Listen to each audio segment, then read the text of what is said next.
जिला हरदा एमपी का रहने वाला हूँ जी। और सन 14 में मेरा कैंसर का ऑपरेशन हुआ है। हाँ, ऐसे आया ही नहीं। तो भोजन का दुख नहीं होता? जैसे भोजन आपको रोटी मिल जाए तो आप कैसे प्राप्त करोगे? बहुत धीरे धीरे खाता हूँ। बहाने तो अनेक करते हैं व्यक्ति, हाँ, पर संघर्ष करने के लिए इच्छा दृढ़ शक्ति रखना पड़ता दृढ़ शक्ति चाहिए। है। देखिए, आज हम छितरी आश्रम में हैं और आज विश्राम का मन था। विश्राम का मन सुबह क्यों हुआ? क्योंकि सामने एक व्यक्ति बैठे हैं और मैं इनके बारे में कैंसर हुआ कैसे हुआ? कैंसर हुआ लगा मैं यहाँ पे दाढ़ थी आखिरी वाली जिसको अपने दाढ़ कहते हैं। वो मैं मोटर मैंने काम करता था, दुकान थी, खुद ही करता था। कोई नौकर को इतना सक्षम नहीं था कि नौकर रखूं, अपना जितना बनता खुद ही करता था। उस पेड़ में एक समय ऐसा है कि बालक की तबीयत खराब रहने लगी। छोटा सा बालक, उसको मैं 4 साल लेके घूमा, अस्पताल, देवी देवता, झाड़ा फूके, दुनिया का काम कराया। 4 साल परेशान रहा और अपनी दुकान भी करना। जब उसको तकलीफ हो कहीं भी लेके चले जाना है ना, महीने में 8 तो उसको लेके घूमना और बाकी सब अपनी दुकान चलाना। दाल हिल रही थी, निकाल भी दी मैंने, हाथ एक दिन पकड़ के फिर निकल भी गई अच्छी बनी। उसके बाद 3 साल बढ़िया, कोई तकलीफ नहीं। तो वो बालक की खटपट करने में उस समय वहाँ होगा क्या बोलते, कुछ खाने पीने में आगे गड़ गया होगा, मसूड़ा हो गया। तो मसूड़े होते हैं, अपन ने ध्यान नहीं दिया, होते हैं शायद ठीक हो जाएगा। अब वो बालक की तबीयत ठीक करने में मैं उसको मेरे शरीर पर ध्यान नहीं दिया। उसको 4 महीने के बाद उस पर ध्यान गया। तो 4 महीने के बाद मैंने जब जाँच कराने गया, डॉक्टर ने बोल दिया आपको कैंसर हो गया। और फिर भी आप परिक्रमा उठा लिए? सुनो तो, उसके बाद मार्च में सन 14 में मैंने जांच कराई, उन्होंने आपको कैंसर हो गया। अब भोपाल में मैं घर आ गया।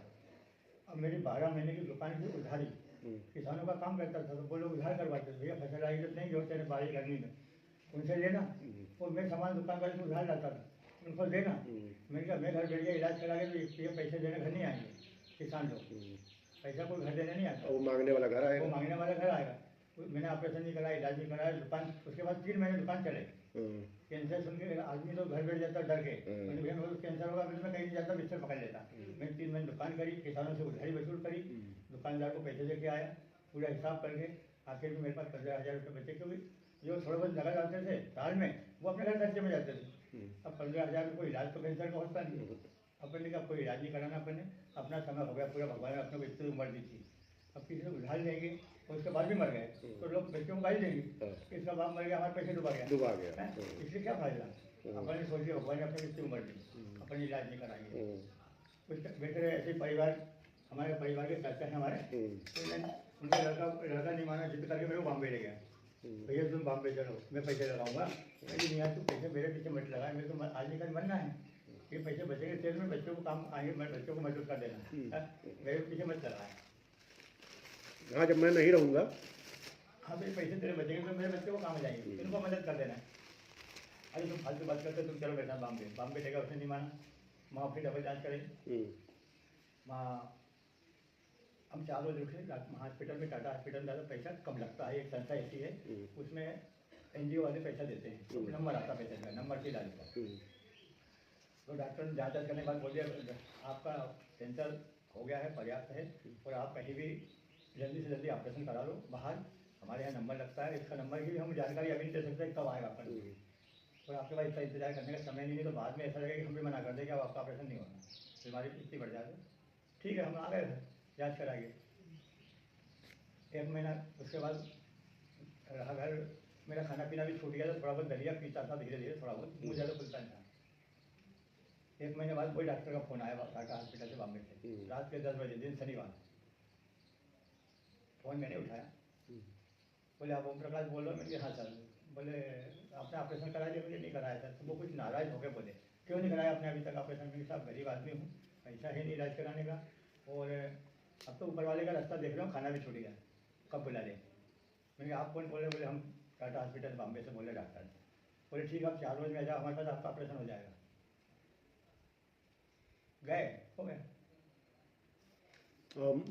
नहीं, परिक्रमा की बताइए, आपके अंदर ऐसा क्या आ गया? मेरे 2 साल से मन चल रहा था परिक्रमा कि परिक्रमा करूँगा, पर मैं क्या, अब देखो मैं बहुत बीमारियों से ग्रस्त हूँ, मेरा BP भी हाई हो जाता है और कोलेस्ट्रॉल भी बढ़ जाता है, तो ये है। और 2 साल पहले पैरालिसिस भी हो गया था मेरे को। पैरालिसिस भी हुआ था? हाँ, 8 रोज में हॉस्पिटल से अपने पैर पे चल के आया, उठा के ले गए थे, ऐसे उठा के ले गए थे हॉस्पिटल से, 8 दिन में पैर पे चल के आया अपने दम, और आज नहीं सकते, 1% भी मिस्टेक नहीं है मेरे अंदर। और रोज 25 किलोमीटर चल रहे हैं। चल रहा हूँ। वाह, ये सब माँ की कृपा माँ से की है। कृपा है। तो क्या कभी कुछ अनुभूति हुई आपको? हाँ हैं? होती है। मैं ओम प्रकाश किरार, हाँ ग्राम डोलरिया, हाँ।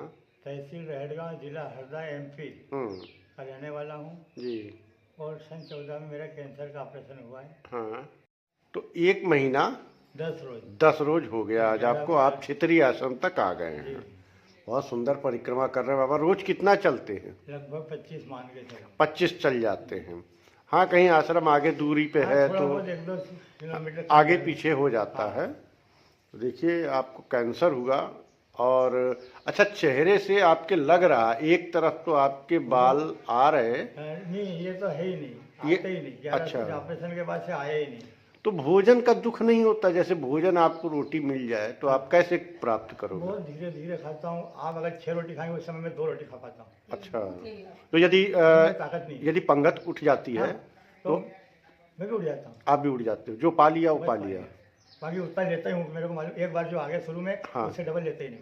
उसके बाद नहीं लेते प्रसाद? बिल्कुल, क्योंकि मेरे से फिर टाइम ज़्यादा लगता है ना। कभी कोई ऐसा लगा हो, कभी कोई ऐसी अनुभूति बताइए महाराज हमारे दर्शकों को। आपको कैंसर भी हुआ, आपको पैरालिसिस भी हुआ, आपको ब्लड प्रेशर की भी दिक्कत है थायराइड की भी, और थायराइड की भी प्रॉब्लम होने के बावजूद आप, और अपने कैस्ट्रोल भी बढ़ कोलेस्ट्रॉल आपका बढ़ जाता है, उसके बावजूद आप परिक्रमा कर रहे हैं और लगभग लगभग आधी परिक्रमा पूर्ण कर ली है आपने। पैदल ही चल रहे जाता है। हैं? पैदल पैदल मैया के किनारे किनारे जैसा जो परिक्रमा रास्ता है उसी से आप चल रहे हैं। जो भी मार्गदर्शक मिल बता देते हैं हमको, मार्गदर्शक वही रास्ते से हम चल रहे हैं। बहुत सुंदर बाबा, कैसे आप, कितनी हिम्मत है आपके अंदर। और हमारे देखने वालों के लिए हमारे पास कुछ कमेंट आते हैं कि हमको शुगर है, हमको बीपी है, और हमको तो नहीं लगता कोई कैंसर वाले कमेंट हमको आए कि हमको कैंसर है, हम परिक्रमा करना चाहते हैं। लेकिन आज आपको देख के बड़ी हिम्मत हुई कि इस तरह के व्यक्ति, मतलब बीमारी एक बहाना हो सकती है कि हम परिक्रमा ना करें। जीवन में बहाने तो अनेक करते हैं व्यक्ति, हाँ, पर संघर्ष करने के लिए इच्छा दृढ़ शक्ति रखना पड़ता दृढ़ शक्ति चाहिए। है। बिल्कुल, शरीर में बहुत। कष्ट तो हर व्यक्ति को होता है, ऐसा नहीं कि मेरे को नहीं होता, सबको होता है। हाँ, पर इच्छा शक्ति भी होनी चाहिए कुछ करने की। कोई अनुभूति बताइए। आप इतने दिन से, 1 महीना 10 दिन से परिक्रमा पे हैं, माई की कोई एक अनुभूति बताइए। आपको कुछ मिला हो, कुछ महसूस हुआ हो? मिला तो नहीं, मेरे को अनुभूति हुई है। कैसे, बताइए जरा।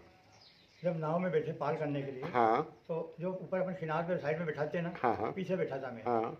और ऐसा हाथ रखे, जैसे वो नाव छोड़ते हैं, वो बंदी हुई रहती है, हम्म, उसको रास्ते पर छोड़ते हैं। हम्म, उसमें वो रास्ते पर छोड़ने में वो जिस बच्चे ने पकड़ा था, वो उस बच्चे के हाथ से रास्ता एकदम से छूट गया। छूट गया तो नाव दूसरी नाव से जाके टकरा गई। वहाँ झटका लगा तो पब्लिक सब हिल गई। तो मेरा जो हाथ ऐसा रखा था ना किनार पे, वो मेरी ये 3 उंगली वो बीच के उसमें गैप में फंस गई। और इतनी बुरी फंसी कि मेरे को लगा ये टूट जाएगी, अब या छुंदरा हो जाएगी, अब नहीं बचना है। मैं एकदम तो जम के चिल्लाया। उसके बाद मैंने सोच लिया कि अब मैं बैठ गया हार खा के। मेरे अब तो ये तो गई उंगली। पर मैया की मेहरबानी, कौन ने क्या करा भैया, मेरी उंगली आज भी ठीक है और कोई तकलीफ नहीं, एक पैसे की नहीं मेरे को, अभी भी कोई दिक्कत कोई नहीं? दिक्कत नहीं। उसके बाद उतना वजन जो रोड लेके चलता हूँ, कोई आज भी चल रहा हूँ। अच्छा खासा, अच्छा 2 झोले हैं आपके पास। तो उस समय ऐसा लगता था कि उंगली मेरी तीनों गई। ये कितना सुंदर अनुभव है आपका। और यह शायद जो हमारी वीडियो देखेंगे उनके लिए बड़ा हिम्मत का कार्य करेगा बाबा। नाम आपका ओम प्रकाश जी ओम है? प्रकाश किरार, ओम प्रकाश किरार जी हैं। और गांव कौन सा है? ग्राम डोलरिया, डोलरिया, जी, तहसील रहड़गांव, रहड़गांव, जिला हरदा। हरदा जिला के हैं। माई के किनारे ही है आपका? हाँ, मैंने माई से हम 30-35 किलोमीटर साइड में। अच्छा, माई से 30-35 किलोमीटर की दूरी है। और बहुत सुंदर आपने बताया अपने बारे में। बहुत बताइए, इतना कैसे, हम तो हमारे तो शब्द खत्म हो गए कि माई के प्रति इतना लगाव आपका किस प्रकार जागृत हो गया और कैसे माई आप। का लगा मेरे को, मेरी आज में 25 साल पहले जागृत हुआ था। अच्छा, 25 साल पहले। पानी पी लेता, मुँह सूख रहा है। हाँ हाँ, पानी पी लीजिए। दिन था, साल का तो मेरे को ध्यान नहीं, लगभग अनुमानित बता रहे 25 साल पहले शिवरात्रि थी। सुबह में उठा, गांव में छोटी सी दुकान किराने की थी पिताजी की। तो मैंने पिताजी बोला, मैंने कहा आप दुकान पे जा रहे हो, मैं आ रहा हूँ नहा के। और फिर आप पास में 1 किलोमीटर दूर एक आश्रम है बजरंग कुटी करके, वहाँ महात्मा जी रहते हैं। उनसे हमारा काफ़ी लगाव, क्षेत्र के लोगों का लगाव था। आप तो वो नहीं रहे, अभी 2-1 महीने पहले शांत हुए हैं। तो मैंने कहा वहाँ चले जाना, थोड़ा प्रसाद दिया ना, शिवरात्रि है। तो अपने को दान करना, वो वहाँ तो बहुत आता है, अपनी श्रद्धा है कि आज अपन भी थोड़ा बहुत दान करें। तो बोले हाँ। मैं नहा धो के पूजा पाठ करके घर से गया दुकान पे। तो मैंने पिताजी से बोला, मैंने कहा आप चले जाओ। तो बोले यार तू ही चले जा बोले। तो मैंने कहा ठीक है। मैंने थैली में एक में साबुदाने रखे, एक में खरीदाने रखे, थोड़ा थोड़ा जो भी अपनी श्रद्धा के हिसाब से, वो लेके चल दिया पैदल। गाड़ी भी थी घर मोटरसाइकिल पर, मैं नहीं लेके गया, पैदल गया 1-1.5 किलोमीटर से। वहाँ गया तो बाबा जी उस दिन नहीं मिले, वो होशंगाबाद गए हुए थे। वहाँ उनके जो सेवा वाले थे वो मिल गए। मैंने उनसे पूछा कि बाबा जी, तो बोले वो होशंगाबाद गए हुए हैं, कोई बात नहीं, अपने को दान देना था, वो रखा वहाँ, थोड़ी देर बैठा आश्रम में, अपने मन को शांत किया। और हमारे गांव के भी एक व्यक्ति पहले से जाके बैठे थे वहाँ। अच्छा, तो वो उनको चिलम चल रही थी। अच्छा, हाँ, कुछ है, कुरीति है, तो मैं, ये कुछ बुरी आदतें जो हैं हमारे समाज में हैं। जिसको जो लगे वो करे। तो थोड़ा उनकी चिलम विलम हो गई। उनने सोचा कि यार ये भैया ने गाड़ी लेके आया होगा, वो पैदल गए। तो उन्होंने कहा अपन चले इनके साथ। अब मेरे को हालांकि एक बात और बता दूं, गांव में नाम कोई लेता, मेरे को बाबा बोलते हैं। अच्छा। बल्कि मैं बाबा हुई नहीं कहीं से कहीं तक नहीं, 1% भी। पर एक छाप मेरी बहुत पहले से पड़ गई। तो पहले मैं दाढ़ी रखता था, 30-35 साल पहले काफी दाढ़ी रखने का शौक रखा था मैंने, जब से लोग बाबा की छाप पड़ गई है। बाकी गुण एक भी नहीं मेरे अंदर बाबा के, झूठ बोलता नहीं मैं। तो बाबा बोले अपन चले घर। मैंने कहा हाँ चलो बाबा।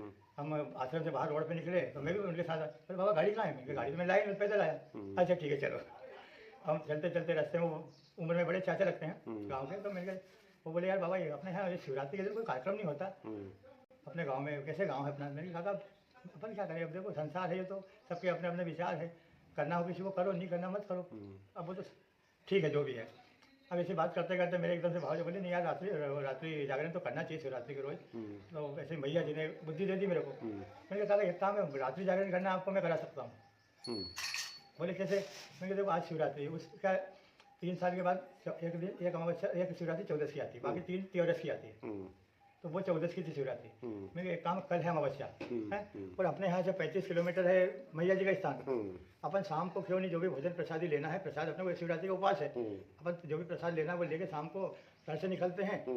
35 किलोमीटर सुबह तक अपन नर्मदा जी के तट पे पहुंच जाएंगे। रात भर रात्रि जागरण हो जाएगा अपना, भगवान का नाम लेते हुए, ओम नमः शिवाय करते हुए नर्मदा जी के तट पे पहुंच जाएंगे सुबह। और दोनों काम हो जाएगा, भगवान का नाम भी हो गया, रात्रि जागरण भी हो गया, और मैया जी के स्नान भी हो जाएगा। अरे हाँ यार बहुत अच्छा विचार बताया तुमने, बिल्कुल चलेंगे अपन। अब वो शाम को मैं उनसे मिला, मेरे तो अंदर दृढ़ इच्छा शक्ति बन गई जाना है। मैं शाम को उनसे मिला, जब जाने का समय था उससे पहले थोड़ी देर, अरे यार बाबा मेरा जाना तो नहीं होगा, फलाना काम ठिकाना काम। अब यहाँ तो अंदर मैया जी ने जगह बना ली, मैया जी ने लौ लगा दी। तो अपने तो घर गए, एक झोले में चड्डी बनियान, पानी की बोतल रखी और निकला घर से। घर वालों को, माँ बाप को बोला, मिसेज को बोला मेरे मैं नर्मदा जी नहाने जा रहा हूँ। बोले कहाँ से? मेरे पैदल। ये सब डर गया समय, ऐसा कुछ कभी मैं कहीं गया नहीं रात में अकेले। नहीं, हमने घर में मना किया, तेरे पास पैसे नहीं है, हम पेट्रोल के पैसे दें, बस से चल जाए, बस के पैसे दें। नहीं, मैंने कहा मैं जाऊँगा तो पैदल ही जाऊँगा। और वो तो बोल रहा है, मैं तो बोल जा रहा हूँ। निकल लिया घर से, गाँव से बाहर होगा, गाँव से बाहर तक माँ और मिसेज रोकने आए मेरे को। मैंने कहा तुम घर जाओ, मैं तो जा रहा हूँ। शाम को 7 बजे दादा मैं घर से निकला, सुबह 6 बजे मैया जी के तट पे पहुँच गया, 35 किलोमीटर।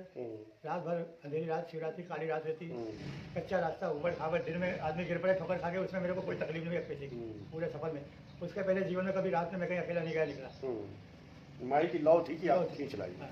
उसके बाद में 5 साल रेगुलर हर अमावस्या गया पैदल नहाने, तभी से माई के प्रति लौ लग गई। और अगली शिवरात्रि साल भर बाद जो आएगी ना, 1 साल पूरा होगा, उस दिन गांव के आश्रम से, मंदिर से एक हट्टेला लिया किराए का, उस पर पूरा सामान रखा पूजा पाठ का, अखंड ज्योत जलाई और माइक वगैरह लगाए, अपने बैटरी लगाई, रामायण पाठ करते हुए 35 किलोमीटर गया पैदल नंगे पे 5 बार, 5 साल तक, 5 साल हर शिवरात्रि का। बहुत सुंदर बाबा, आज आपको देख करके ये लग रहा है कि कोई बीमारी और कोई भी तरह की तकलीफ माई की परिक्रमा से किसी को रोक नहीं सकती। अब इससे बड़ी बीमारी तो खैर क्या ही होगी, इसको मौत, नाम सुनकर इंसान डर जाता है। हम इसको मृत्यु का दूसरा रूप कहते हैं। कैंसर जैसी बीमारी से आप निकल करके ऑपरेशन करा के और आप परिक्रमा कर रहे हैं, पैरालिसिस का अटैक झेल लिया आपने, फिर भी आप परिक्रमा में हैं। धन्य है प्रभु, आपको नमन है। नर्मदे हर बाबा।